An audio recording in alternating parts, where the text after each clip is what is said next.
Welcome to the OpenHearted podcast.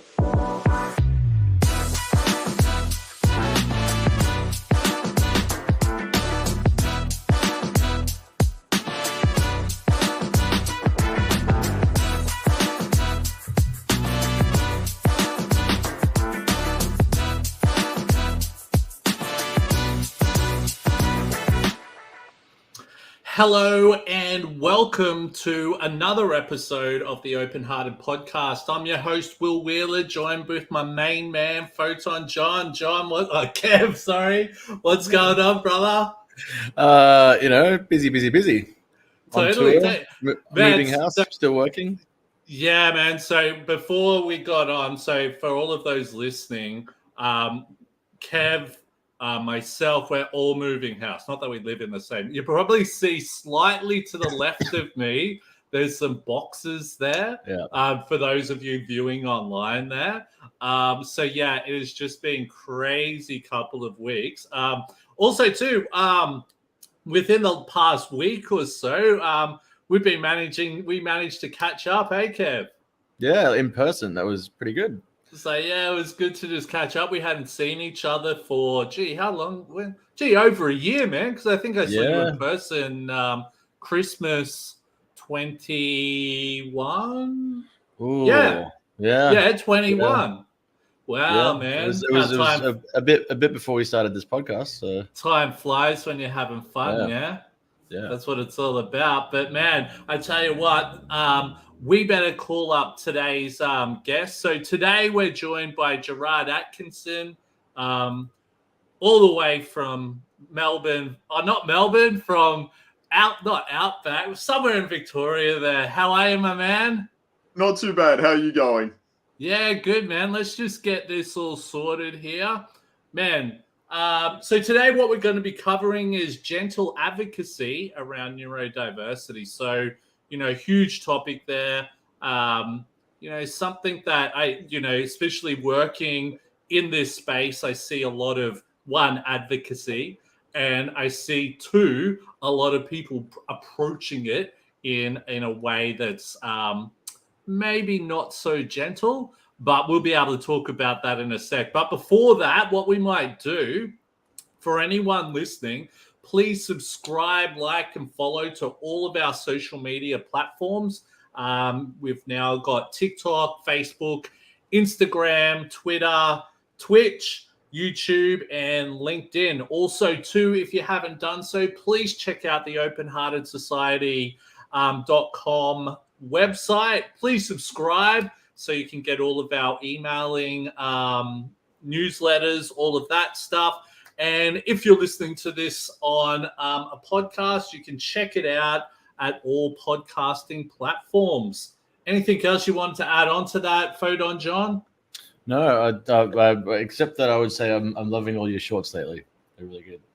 Oh, yeah, true. So for anyone who's watching our YouTube channels and all that, I've been, doing a whole bunch of shorts recently.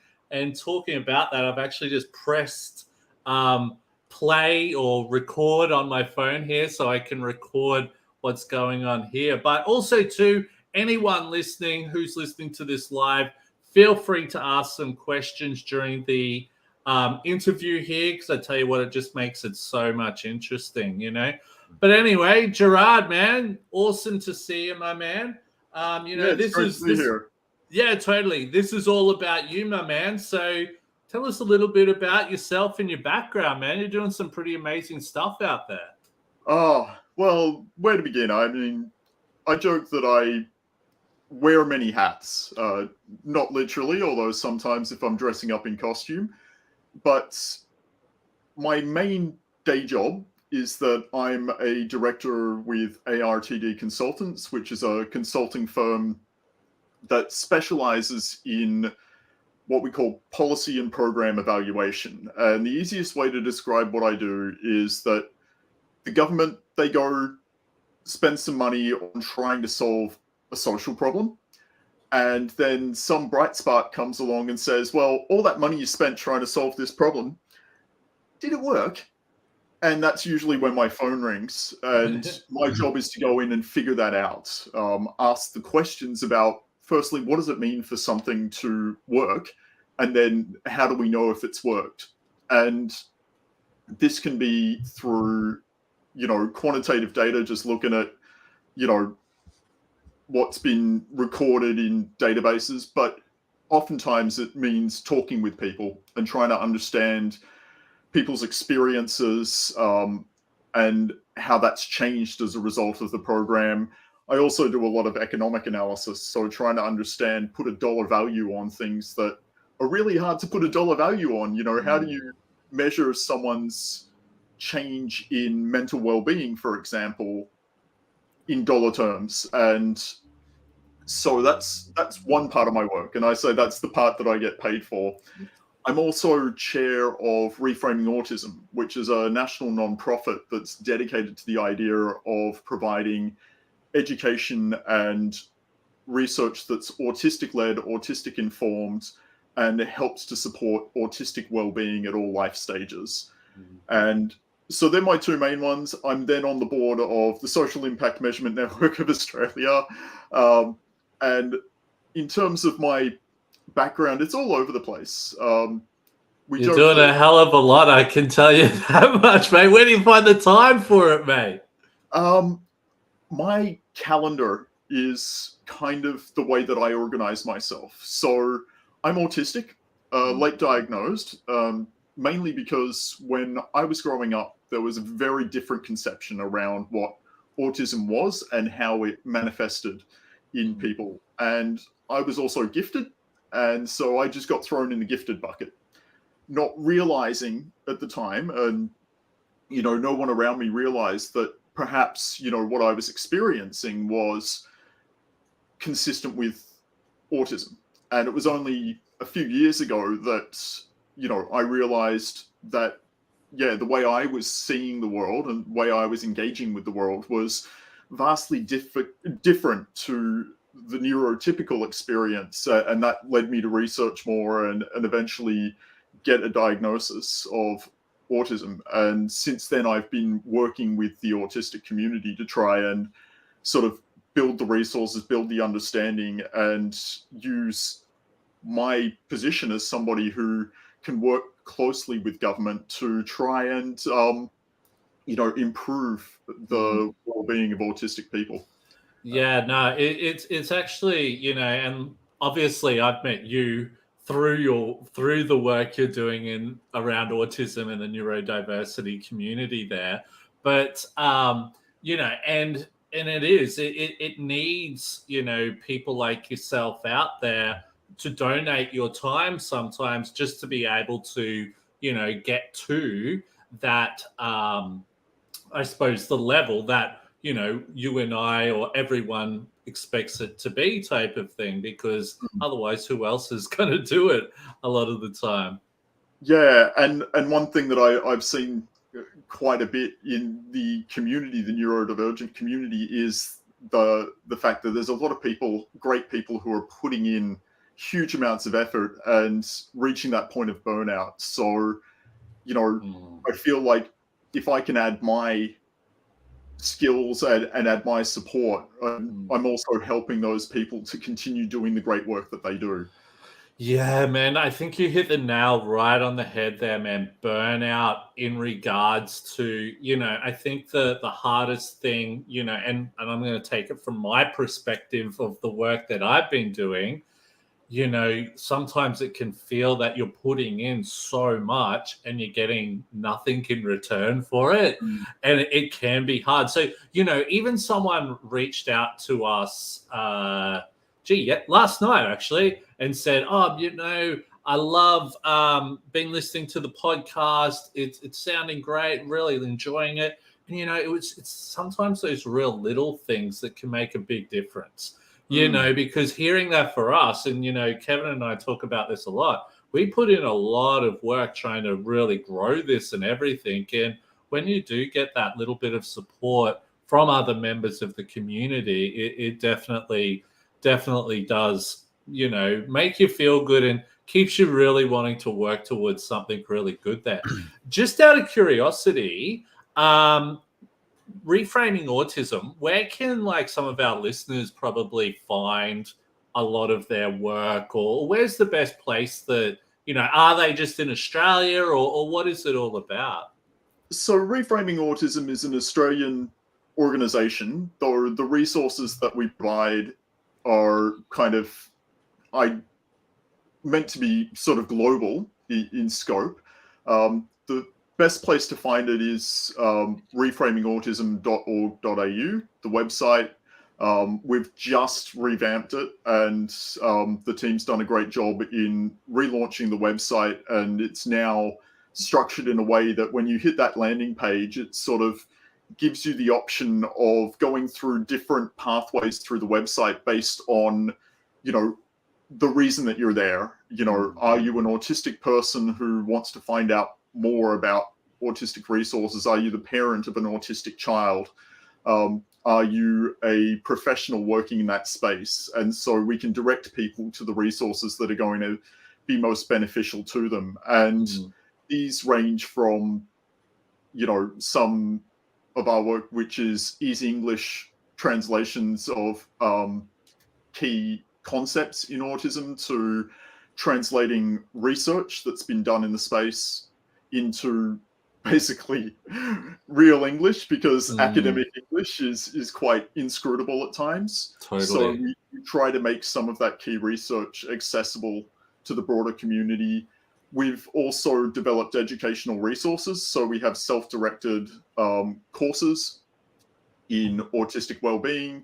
We've also hosted conferences and workshops, and as well as our website, we do have a pretty strong social media presence across the platforms, where we try to provide concise, pithy resources that people can sort of use and share and learn from. Awesome. We're sort of based around the idea of really trying to provide autistic-led and autistic-developed supports for the community, and really from that perspective to the fore.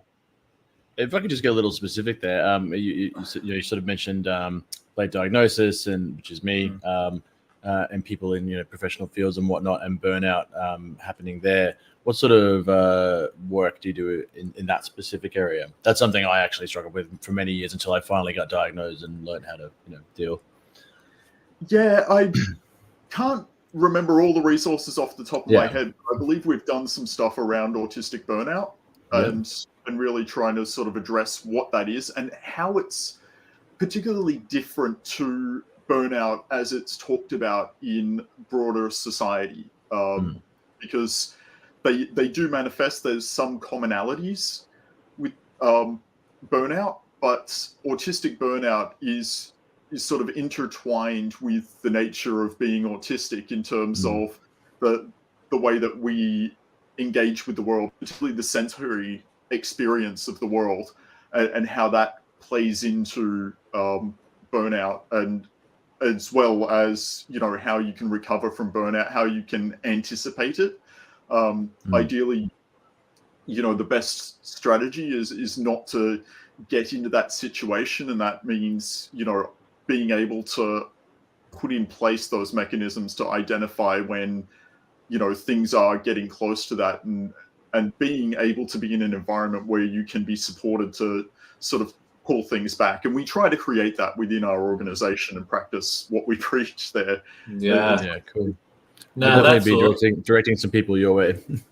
And the cool thing about reframing autism is that I think the thing that I like about you guys, it's about the community. It's built around the community. It's really getting some really good traction. So, it's a credit to yourself and the team at Reframing Autism there, because you're doing the right thing.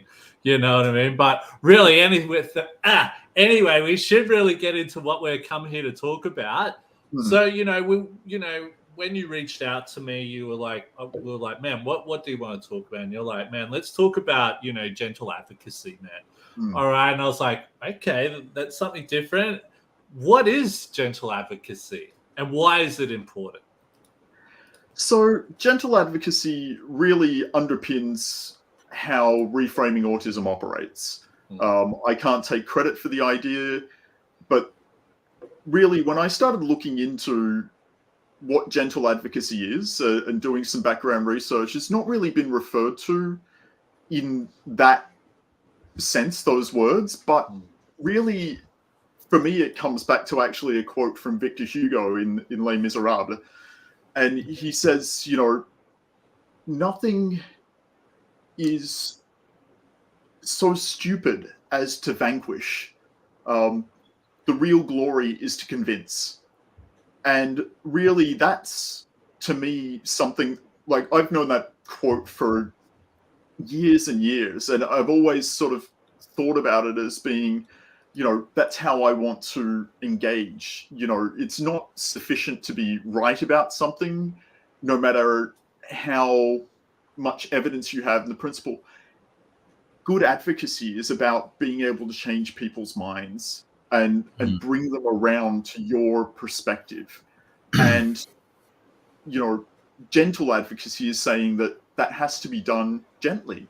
You have to think about how you can engage with a person in a way that's going to get them onto your side. And, I've been in situations, both within the neurodiversity advocacy space, but also in other spaces. I used to work in arts advocacy some years ago. And I remember, and, this was when I lived in the US. And one day I was at Congress and the Senate in the US. And I was in Ted Cruz's office. Now, Ted Cruz was crazy. A stump speech on the road, but I was there learning advocacy with some other advocates around arts policy.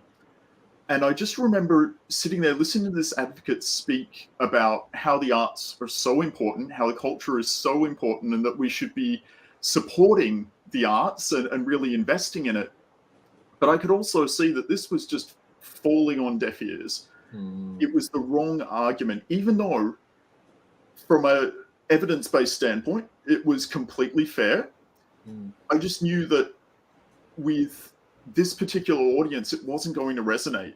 And it really got me thinking about how do you get to that point of convincing a person? And it's about finding the arguments that are going to resonate with a person and to build that relationship with them so that when you can make those stronger arguments that are based around, what you're trying to advocate for, they're going to have a receptive ear.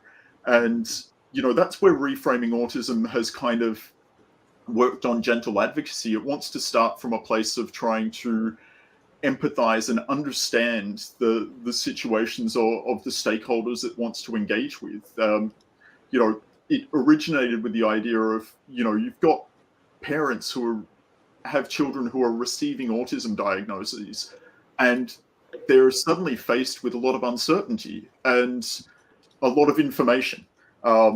Some of it contradictory, some of it, potentially quite detrimental to the short and longer term outcomes for their child. But as a parent, you're being bombarded with information. You don't know, all you want is what's best for your child. You care about your child, you want to take care of them. And we felt we wanted to come from a place of, appreciating that parents are trying to do the best. And one of the things I say is, and this goes for all parents, is, you don't get handed an instruction manual with a baby. We're all trying to learn how to do it on the fly. And, a little appreciation for that and saying, we understand that, there's a lot of information there, and we want to help guide them to information that comes from autistic lived experience. But particularly with reframing autism, a lot of our staff are autistic parents of autistic children. So they kind of know it personally, but also know what it's like to be a parent in that situation and to parent children. So, that's where gentle advocacy comes to the fore for us, is really trying to get on that same level as the people we're trying to influence and understand, what's driving them and how can we Totally. converse in a way that's going to be productive. And yeah, totally. And I think the thing is that, when I think back when I was younger and, getting diagnosed with dyslexia back in the day, I think a parent is just trying to or wanting to do their best for their child, and you're getting bombarded with so much information because, especially back when I was younger, a lot of research probably wasn't done. It was probably more, okay, well, your kid can't read or write, which we now know isn't really the case. But and there was so many other things that I suppose a lot of the positive stuff that they never really spoke about to my parents. It was very much about, okay, well, your son's not able to do this, he's not able to do that. So that can be really difficult for a parent to probably put their best foot forward to best help their child or something like that. So, why does, gentle advocacy matter then? What's going to, what's going to be the outcomes of this? I mean, we want to see a change at a societal level. And, I think that's the same for any advocate in this space and for any activist in this space. We all actually have a common goal. Why gentle advocacy matters is, at least in my experience, I find that whilst it is an investment of time and resources, and it's a long game, you're not going to see change overnight. It's the change that can really make the most difference. That's not to say that there isn't a place for activism in the right space at the right time. Sometimes you do need that loud wake-up call and that call to arms, as it were, to highlight really pivotal, time-sensitive issues. And there are needs for sometimes that advocacy to be really more forceful when there's a lot on the line in a short time. But for us, we sort of see gentle advocacy as the way to sort of build that lasting change, and to really sort of provide the support there so that when more forceful advocacy and activism occurs, that there is an open ear to say, yeah, actually, I know about this issue, and this is something that they're saying that is important and that we should pay attention to. So it's not trying to do away with some of that advocacy and activism. It wants to, support that and give it a platform. Totally. And, I think like what we were saying before we jumped on the podcast here, there is, we're seeing, especially with social media and all that now, you can probably say it's a lot easier to advocate for, certain things that you support type of thing. But, we're probably seeing a lot of sometimes advocacy done in a way that is almost bad for what we're trying to work towards. Would you agree with that?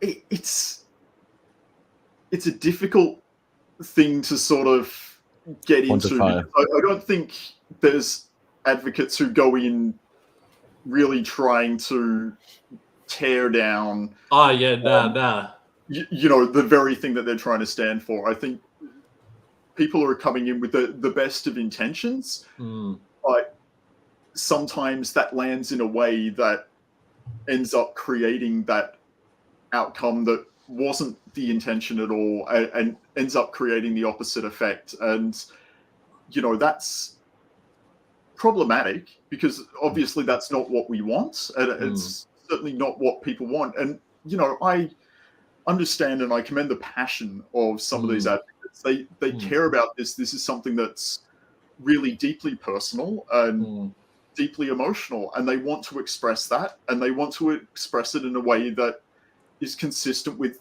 their lived experience and how they interact and see the world. And it's perhaps one of the fundamental points of conflict between neurodivergent people and neurotypical people is that we see the world differently and we react to information differently. And, this comes back to Damian Milton's work around the double empathy problem, that, we have different ways of thinking, seeing, and knowing. And sometimes that's just going to butt heads and create friction and create conflict where, there's not the intention to do so, but it happens. And, that's where I sort of feel gentle advocacy has a chance to try and say, okay, let's stop. And as a gentle advocate, you want to try and think, okay, can I try and understand how that other person is seeing the world, and how can I engage them in a way that they can come to the table on this? I'm not saying that, neurodivergent people have to do all the work. That's not the intention there. But it comes back to Milton's work to say, if anything, society has to come to the table. Totally. Like the biggest thing I've found, and don't get me wrong, when I first hit like the advocacy space, I was gung ho. I was like this and that, and but what I learned was that doesn't get you anywhere. People are probably looking at me like, man, this guy's crazy, So I really needed to step back to really start to sometimes step in the shoes of others. This is my experience, because I would, and we spoke about this before, right? How people may use certain terms which may not be to the T correct as to what it is in the neurodiversity space, right?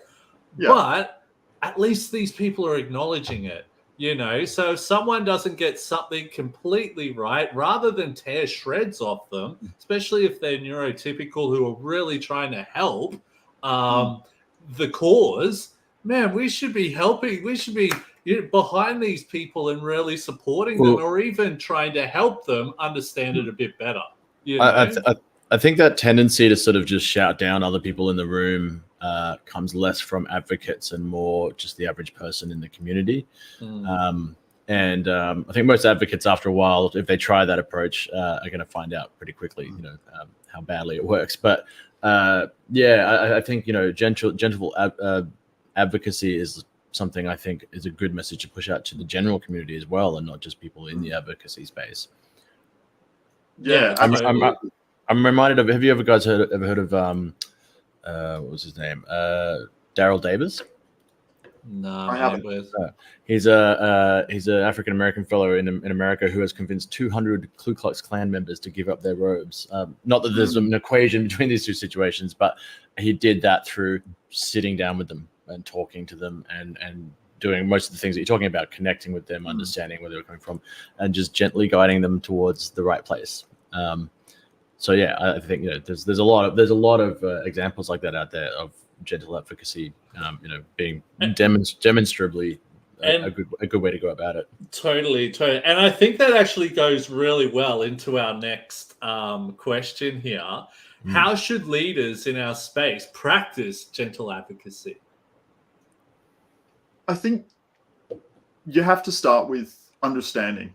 And this is something I learned as an advocate in other spaces, is you can't go into a meeting or an opportunity for advocacy without doing your research. It's important to try and understand as best as possible the perspectives and the lived experiences of the people that you're going to engage with, because that's going to give you the information you need to engage with them in that gentle space, to find, okay, what's their perspective and how might my arguments resonate? The example, going back to that arts advocacy day, I had to once go into a congressman's office in the US and try and make the case around why the arts should be funded. And this was a congressperson who wasn't really on the side of arts funding. And I knew that. I'd done my research and went, I'm not going to win that argument if I go in there and say, hey, you should fund the arts. But I knew that they were somebody who cared about, government overreach and taxation, which is pretty dry. But there was actually a bill coming up around taxation and tax deductibility. And, that was going to impact the arts, impacting people being able to do that. But there was the common ground, because I could say, well, let's talk about taxation. Here's some of the impacts that this bill might have, not just on the arts, but other areas as well. And, we want to sort of see people have the opportunity to support the causes that they want to support. And so you find that common ground. And this is where I say it's a long game. You can have that conversation and find that common ground. Sometimes that's the first thing, and you don't even broach the subject of what you want to advocate for, but you build that relationship. And then maybe next time you can sort of squeeze the door open a little further to what you're trying to say, and eventually work to that. Now, the challenge for leaders is that we operate in a very time-poor environment, and it's just getting more and more the case that people, feel pressure to have to move fast. But a quality of great leadership that I've seen is the ability to step back and really observe the situation and orient yourself around, okay, what's the information that I have that I don't have? What are the possible options that I can take, and then decide on that and then act. And that's a really important part of gentle advocacy, because you have to sort of step back for a second and think and observe and take that information in before moving. Yeah, no, it's it's interesting. It's definitely a long game. You're definitely right about that, because I think when I first stepped into really trying to push forward around neurodiversity, at first it was more about dyslexia. At first, I didn't even know what neurodiversity was at first. You know what I mean? I had to learn about it, all that type of stuff. But and I remember this is going back years ago now, going into organizations and even going to networking events and talking about this. Back in those days, neurodiversity was unheard of. You know what I mean? But now we're walking in there, and people have some type of understanding, or they want to learn more about it. So that's from years of talking to people, growing, other people like yourself and other people in the community really putting themselves out there to really make that. It's definitely been a long game. You know what I mean? I think a lot of people think education is just yelling the facts at people, but sometimes it's just spending that time and talking to them and letting it seep in gradually in a natural way that they can better take in. Yeah, totally. Now, what are some examples of people or organizations who have done gentle advocacy well? Do you know of anyone, or you've seen it, or what is your thoughts? Well, I'll always fly the flag for Reframing Autism. I think they've done a great job of setting themselves up for success in gentle advocacy, in the way that they try and approach their work. And it is, I think, starting to bear fruit. But there are, and I didn't really sort of think about this question, some of the best people who do gentle advocacy are the people you don't see. They're the people behind the scenes. There's some really great articles out there about some of the work that goes into peacemaking and diplomacy, and how you get, warring factions to a table to hash out a ceasefire. That takes a lot of gentle advocacy. It's just, we don't see that. It's a lot of people who work in the background, and it reminds me that, particularly in my work as a consultant, we tend to be quite extroverted, or at least we can put on extroversion when we need to. But one thing I've learned about leadership is that whilst there's this stereotype of the leader as this dominant personality that's out there, so some of the best leadership comes from people who are sometimes in the background, and leading from behind is sometimes what it's called, and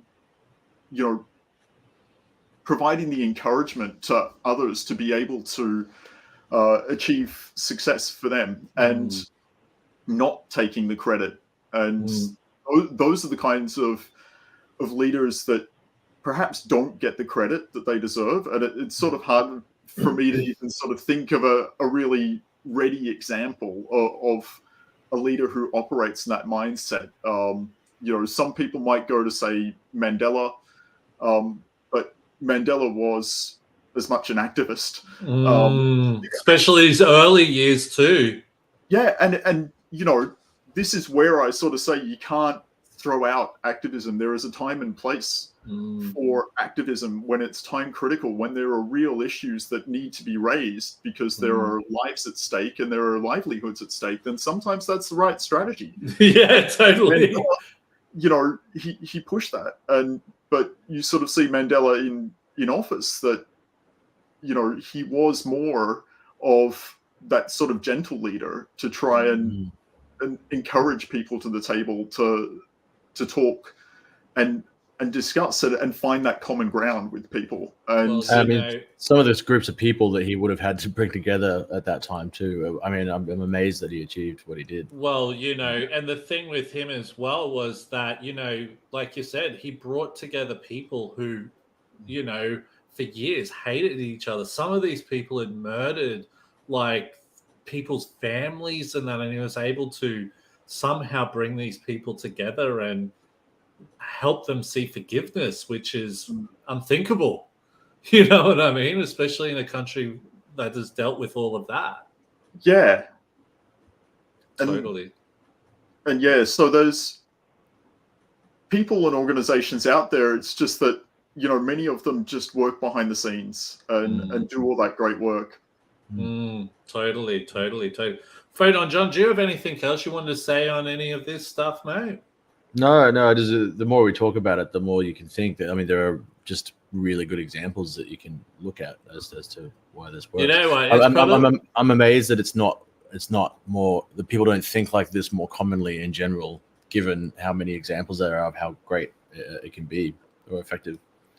It's hard. It does take a lot of energy. It does take work and patience. We only have so many hours in the day, so many resources personally. And,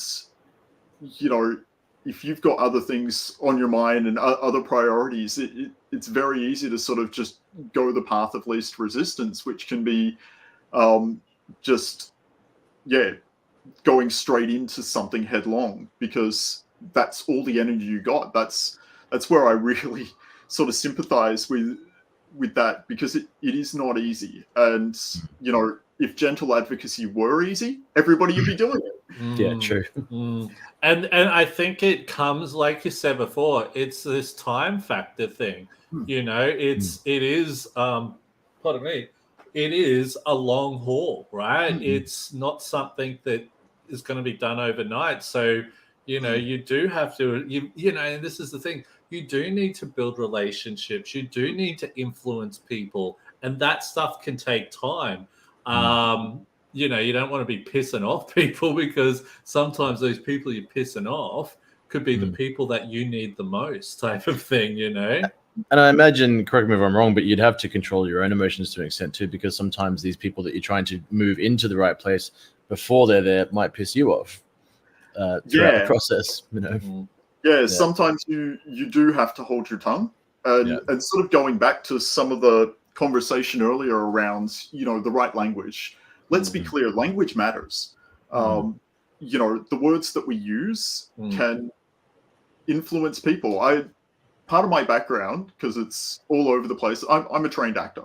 And we know about the power that words have to change emotions, to change minds, and get it wrong, and you can put somebody on the wrong path or give them the wrong idea. And I think it's especially true as neurodivergent people, because the way that we use words can be very different to other people and how we're interpreted. We become acutely aware of how our words affect people. And so we are sensitive to that. And so language does matter. And it does take a lot of energy to be able to sort of not lose it, because, and it is infuriating sometimes. I see it every day where somebody might just say something flippantly and you just go, oh, no. But I try to sort of think and go,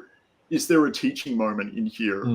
Or is there an opportunity for me to say, and sort of say, you know, it might be better to say something like this, or, you know, some people can get offended by this. And you've hit the nail right on the head there, right? Like, because I think sometimes, especially when we're using certain types of language, for example, people may not realize that the language that they're using is incorrect.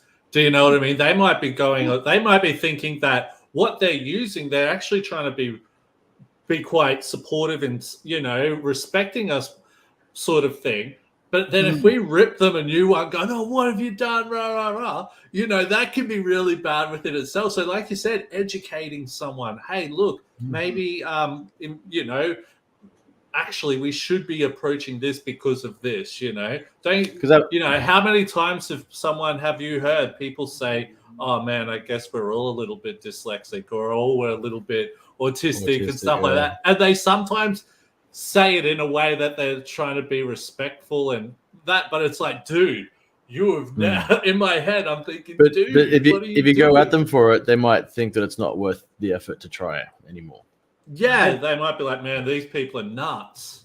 And you've just highlighted a sort of classic example, because this is one of those situations where, you know, thinking about where that person might be coming from on it, they're trying to find a common ground to empathize with you and sort of say, no, I think I understand that experience. I want to understand that experience. And here's, you know, a common situation, but they're not realizing that, well, yes, it's a common situation, but that's not necessarily the full gamut of the lived experience that you have as a dyslexic person, or I have, or Kev has as autistic people.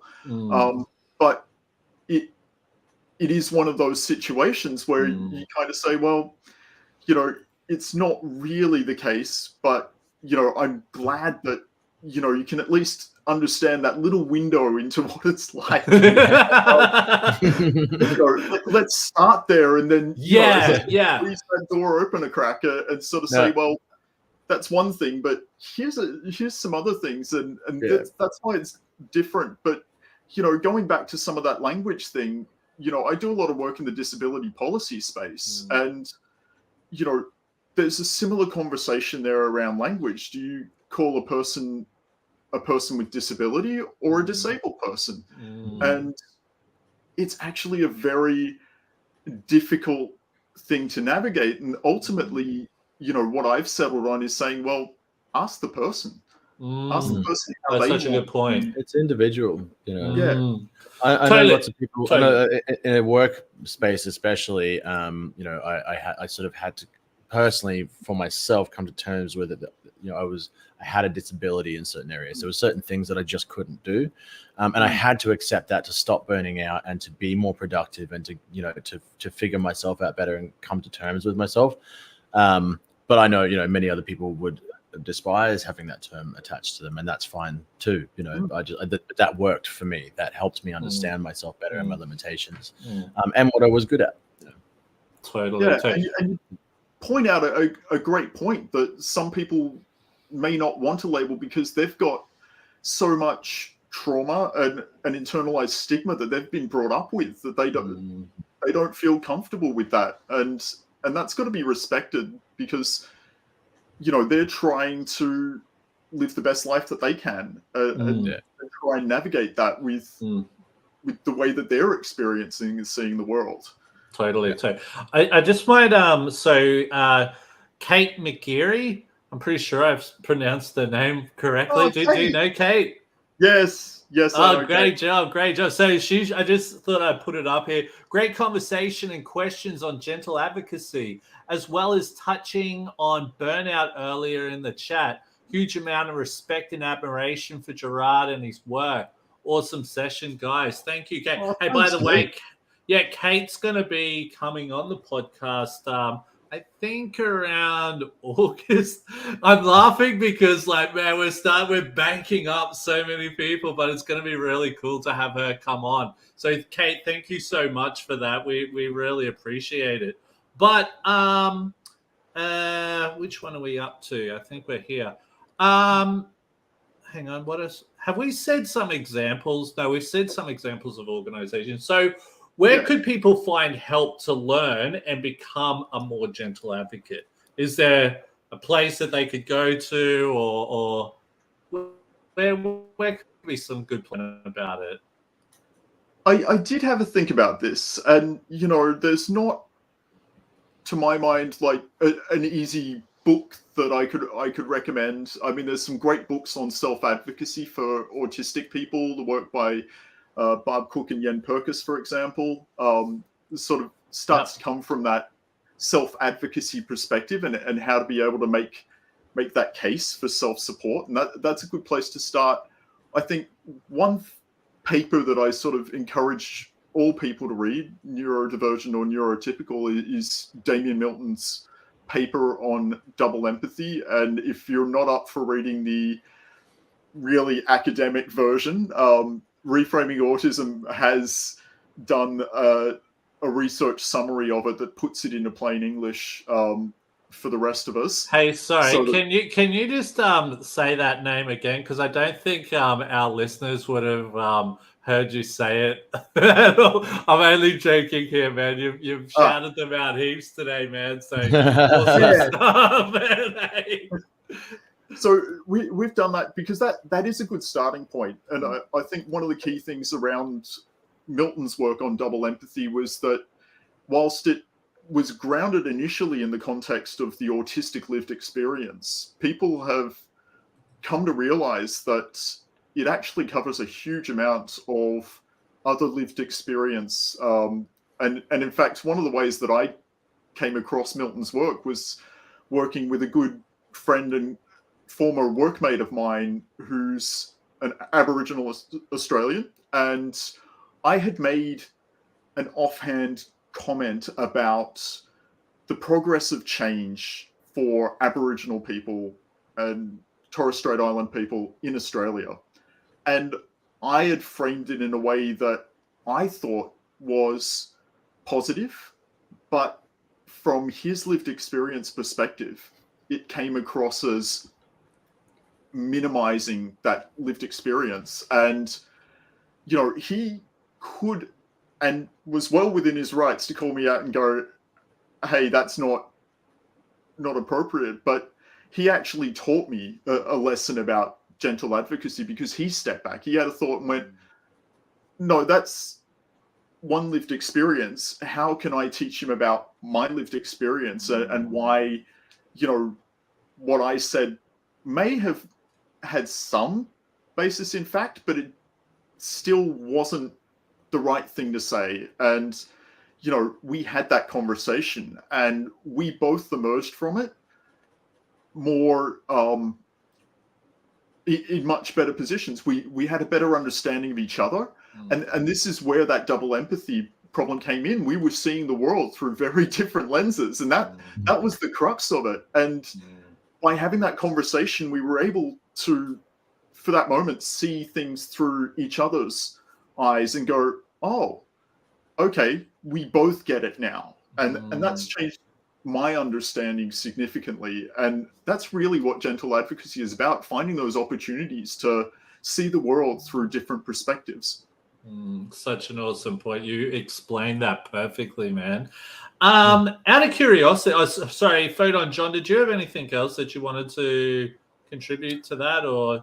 No, I was just sponging that up. That was a really good example. Yeah, I was going to totally. ask what double empathy was. So Yeah, cool. What advice would you give to advocates? So if there's someone out there and they're thinking, man, this is a really good interview or something like that, what would be some advice you might like to give to some people? I think number one, and this comes from all the advocacy I've done in other spaces, in policy spaces, you've got to take the time to do the research and understand the people you were talking to. It doesn't matter what space you're working with. If you can take that time to really learn about what motivates that person, what are the issues that drive them, what are the things that they want, and you can find a way to link that with what you're trying to say, that puts you at an advantage in terms of being able to say the right things to build that relationship. The challenge is that takes time, and that sort of brings me to the second piece of advice, is that this does require patience. As much as we would love to see a more thoughtful world, it's not something that's going to happen straight away. We've got to work at it, and it's going to take time. As long as we keep trying to move things in the right direction and we work together and understand where our common cause is, we will achieve that momentum. And I do believe in that, that we will achieve change, because we can see the change. Sometimes we can stop and look back and go, you know what? We haven't solved all the problems. There's still a lot of work to do, but we've done something, and we've made that difference. And sometimes that can be a real motivator to keep going, when, some days you sort of wake up and just go, oh, you'll see something in the media, somebody's come out, feeling. You just, face in your hands, why do we do this? It is something that takes time, but, we work with each other. And I think that's the third bit of advice, is that, let's work together as a community. As I sort of alluded to earlier, there is a time and a place for activism. There is a time and a place for that more forceful advocacy when something needs to be done, and there's an urgency to it. Sometimes you do have to raise your voice and you do have to get out there. With gentle advocacy, it's the long game, and it's really sort of thinking about, okay, what can we do to create that environment that when we need to do that forceful advocacy, when we need to do that, strong action, that it's got the best chance of success. It kind of has to work together. Totally. Man, you know what? You have opened my mind up to such an important topic to myself. Photon John, did you have anything else you wanted to add on to that? No, I did just see Kate's last comment, though, about the difference between advocate and ally. Maybe for those who might not understand the difference. Yeah, it's a I even struggle with the definition sometimes. I think an ally can be somebody who can be a supporter to people and support a cause and be quite vocal. And sometimes they are capable of being advocates in the situation because they've got the ability to step into conversations and open doors. And I think that's where allies can be really exceptionally helpful, is in opening the doors. The challenge with an ally is not to be the advocate all the time. It's about having that humility to step back and let those with the lived experience of that issue and that cause to then step up and lead. If anything, an ally has to be the paragon of the gentle advocate, because they need to know when to step back and let others lead. But that said, you can be an ally and be an advocate. And that's why it's a very difficult thing to distinguish, because there's no hard and fast line between the two. I just saw Kate's other question in there about sort of advocacy and activism. And again, the line is not hard and fast. There are some advocates who sometimes do become activists because that's what's needed at the time. It's then how you do that. My experience is that, you know, activism becomes problematic when it's not working as intended. It's becoming, you know, it's a powerful tool, but like any powerful tool, if it's wielded incorrectly or you know, haphazardly, it can end up causing more damage. And that's, you know, the best advocates that I've worked with are the people that know when to be an activist and when to be a forceful advocate and when to just gently nudge in the background, and they can switch seamlessly. And they're the people that I sort of admire and respect. Awesome. You know, who can balance those tensions, because, you know, it requires different ways of working to get that right. Totally. Man, it has been such an awesome chat having you on the podcast today. You've spoken so in depth into some areas there. You've explained some things really great. Now, if some people want to connect with you or find some of the work you're doing, where's the best place to be able to find some of the things you're doing, my man? So I'd sort of put a shout out to reframingautism.org.au. Why not? One last time. That's really the big sort of bunch of resources. I can't take credit for it. It's really the hard work of the team there. If you want to connect with me personally, I'm on LinkedIn. That's where I spend most of my social media time. I have a series on there that I'm sort of trying to get going, which is called How I Work Neurodivergently. So really showcasing just the breadth of ways that people approach work and some of the ways that people have found to help themselves get that work done. And hopefully it's a place where people can go look and say, oh, that's a really cool idea. I might incorporate that into my work. Or, you know, as a little teaser to this week's entry, I've got somebody whose work office is the back of her car. Like, she opens up the boot, pulls out the laptop and works remotely. And, you know, she makes it work, and she makes it work well. And she makes myself and my colleagues jealous when she calls into a video chat and she's got this beautiful wilderness landscape. Why not? It's a total flex. I love it. And awesome stuff. You're going to hear from her this week about how she does that and how she makes it work for her. Cool. Well, awesome stuff, man. If you guys are listening, definitely connect with Gerard. He's doing some awesome stuff there. Photon John, did you have anything else you wanted to do before we close off today? No, thanks, Jared. You've really sort of eloquently put everything today. I think, you know, reality is often more complicated than people would like it to be, and I think that's why Gentle Advocacy is approaching reality, because it's taking the time to understand and really consider things. And yeah, I think that was just excellent. Thanks for coming on. Oh yeah, awesome, Gerard. Thanks for having me. Not a problem, man. Well, thank you so much for coming on to the podcast today. And for everyone listening, if you haven't already done so, please follow, subscribe, and like to our social media platform. Please check out the OpenHeartedSociety.com website or check us out on all available podcasts. My name's Will Wheeler. I'm joined with my main man, Photon John. Gerard, thank you so much for joining us, and thank you till next time. See ya.